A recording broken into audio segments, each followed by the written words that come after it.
ঝাড়গ্রামে দুটো গ্রাম খাবার জল পাচ্ছে না। দেখুন, কল আছে, জল নেই।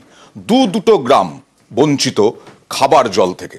কেন বঞ্চিত, কতদিন ধরে পাচ্ছে না, কি ব্যবস্থা নেওয়া হচ্ছে পঞ্চায়েতের পক্ষ থেকে বা প্রশাসনের পক্ষ থেকে, আর স্থানীয় বাসিন্দারা তারা সমস্যার কথা কি বলছেন দেখুন আগে।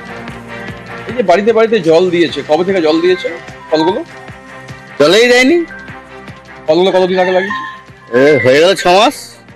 জল পড়ে না। জল কি আপনারা পাচ্ছেন? না। তো মানিকপাড়ার স্টেশন পাড়া এবং ললিতাশোলের মানুষের জন্য কি করছেন প্রশাসনের কর্তৃপক্ষ বা প্রশাসনের কর্তা ব্যক্তিরা? রাজু, দেখো, আমরা প্রথমত বলে রাখি যে এই যে দুটি গ্রামে যে জলের সমস্যা প্রায় 3 মাস 4 মাস হতে চললো, সেক্ষেত্রে পঞ্চায়েতের তরফ থেকে যে ব্যবস্থা করা হয়েছিল আগে, সেই ব্যবস্থা থেকে তারা পানীয় জল পাচ্ছে। কিন্তু যেভাবে যে পানীয় জলের সরবরাহ, বাড়ি বাড়ি যে পানীয় জল যাবে তার জন্য যে ট্যাপ কল বসানো হয়েছিল এবং পাইপ লাইন বিছানো হয়েছিল, সেই জায়গায় দুটি এলাকা সম্পূর্ণ পানীয় জল থেকে বঞ্চিত রয়েছে। তাদেরকে যে দূরে যে রাজ্য সরকারের যে পানীয় জলের যে প্রকল্প আগে করা হয়েছিল সেখান থেকে গিয়ে জল নিয়ে আসতে হচ্ছে, কিন্তু বাড়ি বাড়ি যে প্রকল্প, জলের প্রকল্প ছিল সেই জলের প্রকল্প থেকে তারা বঞ্চিত রয়েছে।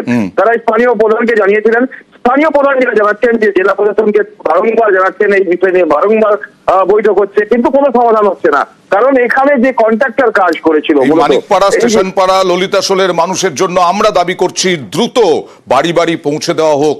6 মাস ধরে তারা বঞ্চিত খাবার জল থেকে। সমস্যা, জল যায়নি, কন্ট্রাক্টর ধান্দাবাজ করেছে পয়সা নেওয়ার জন্য, তাড়াতাড়ি জল পৌঁছার জন্য। যেভাবে জলটা যাবে সে লাইনে নাই, যে উল্টার দিকে নিয়ে গেছে। এভাবে কি জল যায়? কন্ট্রাক্টর পুরো ধান্দাবাজ করেছে। অভিযোগ করা হচ্ছে, বারবার বলা হচ্ছে, তাতে কোনো সুরা হয়নি। বারবার বলেছি মানিকপাড়াটা সম্পূর্ণ কাজটা করুন, সঠিকভাবে একটা কাজ না করে আমি সরকার ঘোষণা করতে পারছি না, একটু সময় লাগবে বলছে আর কি। বারবার যখন বলছে, আমি বারবার আমার চাপ দিয়েছি, দেওয়ার পর বলছে ঠিক আছে দেখবো আর কি।